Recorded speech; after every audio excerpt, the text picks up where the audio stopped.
ಇದೇ ಜಿಲ್ಲೆಯ ಮುಳಬಾಗಿಲು ತಾಲೂಕಿನ TPM ಪುಷ್ಪಲತಾ ಅವರನ್ನು ಏಕಾಏಕಿ ಒಂದು ನೋಟಿಸನ್ನು ಕೊಡದೆ ಮಾಹಿತಿಯನ್ನು ಹೇಳದೆ ಸಣ್ಣ ಒಂದು ಮೌಖಿಕ ಕಂಪ್ಲೇಂಟಿನ ಆಧಾರದ ಮೇಲೆ ಅವರನ್ನು ಕೆಲಸದಿಂದ ವಜಾ ಮಾಡಿದ್ದಾರೆ.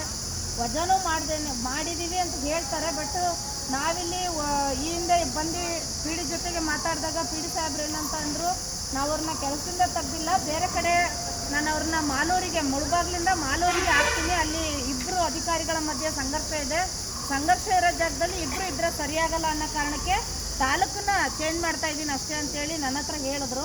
ಹೇಳಿದ ನಂತರದಲ್ಲಿ ಇನ್ನೊಂದು 2-3 ದಿನದಲ್ಲಿ ಅವ್ರನ್ನ ಮಾಲೂರಿಗೆ ನಾನು ಕಳಿಸ್ಕೊಡ್ತೀನಿ ಅಂತ ಹೇಳಿದ್ರು.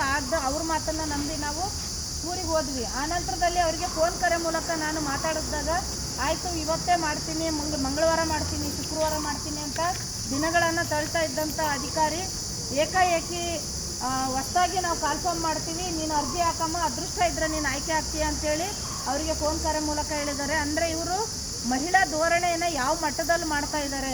ಈ NRLMನಲ್ಲಿ ಒಂದು ಆದೇಶ ಇದೆ ನನ್ನ ಕೈನಲ್ಲಿ, ಆಯ್ಕೆ ಹೆಂಗೆ ಆಗಿರಬೇಕು, ಯಾವ ರೀತಿ ಅವ್ರನ್ನ ಕೆಲಸದಲ್ಲಿ ತೊಡಗಿಸ್ಕೊಬೇಕು, ಅವ್ರ ಗೌರವಧನವನ್ನು ಯಾವ ರೀತಿ ಕೊಡಬೇಕು ಅಂತೇಳಿ ಸರ್ಕಾರದ ಇಲಾಖೆಯ ಒಂದು ಆದೇಶ ಇದೆ. ಈ ಇಲಾಖೆಯ ಆದೇಶವನ್ನು ಈ ಜಿಲ್ಲಾ ಪಂಚಾಯತಿನಲ್ಲಿರ್ತಕ್ಕಂಥ ತಾಲೂಕು ಮಟ್ಟದ ಅಧಿಕಾರಿ ಇರ್ಬೋದು, ಜಿಲ್ಲಾ ಮಟ್ಟದ ಅಧಿಕಾರಿ ಇರ್ಬೋದು, NRLMನ ಆದೇಶ